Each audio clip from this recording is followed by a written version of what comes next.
In this video today, we're going to be talking about adding and subtracting with unlike denominators, like the problem that you see below, 1/2 plus 1/3. Before you can approach this addition, or if it was a subtraction problem, you're going to have to make sure that you find a common denominator between those two numbers. So let's look at how to do that. Before we can get started on talking about how to find common denominators, it's important to understand the least common multiple and how it works. So the least common multiple is a multiple of a number. Multiples of a number are the products of the number and the numbers 1, 2, 3, 4, 5, etc., etc., etc.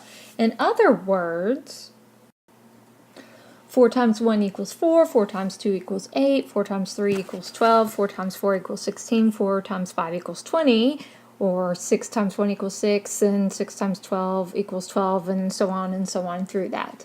The least common multiple is going to be the smallest common multiple that two or more numbers share. So, for instance, the least common multiple of the numbers of 4 and 6 are 12. As we can see right here, we'll just, oops, that's not what I intended to do. Let's go back and fix that, which is right here, this equation. Oh, let me try it again. Sorry about that, folks.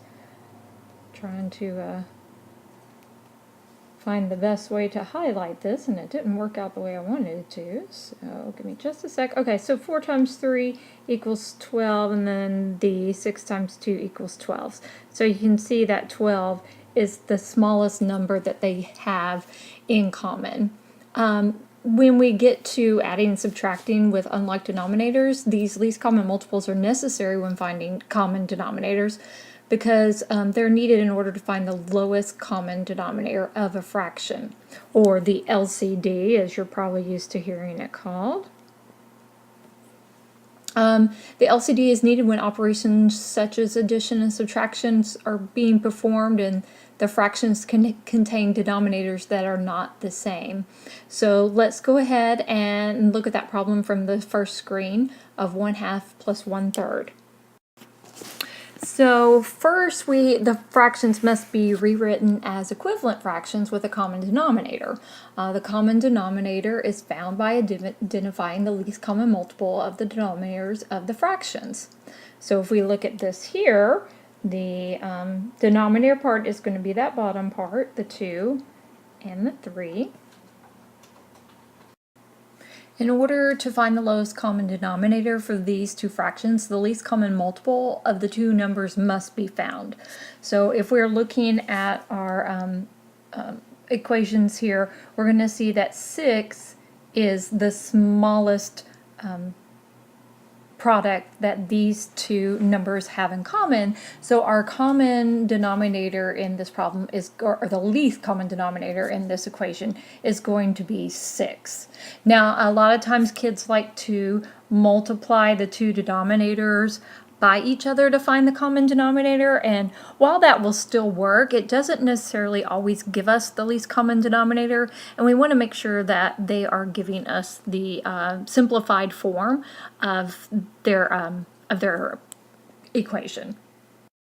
So to look at this, we're going to have to change 1/2, and it's going to have to be changed to that denominator that would equal 6. So if we look at this, let's go back to our multiplication facts here. You have to multiply the 2 by 3 to equal 6. So we will just rewrite that equation with multiplying it by 3. Now with this, in order to keep the fraction equivalent, you also have to multiply the numerator by 3. So if we look at this, 1/2 times 3/3, which is also 1 whole, will give us 3/6. So 3/6 is an equivalent fraction to 1/2. So we can use this in our equation today. Now again, let's look at the 1/3.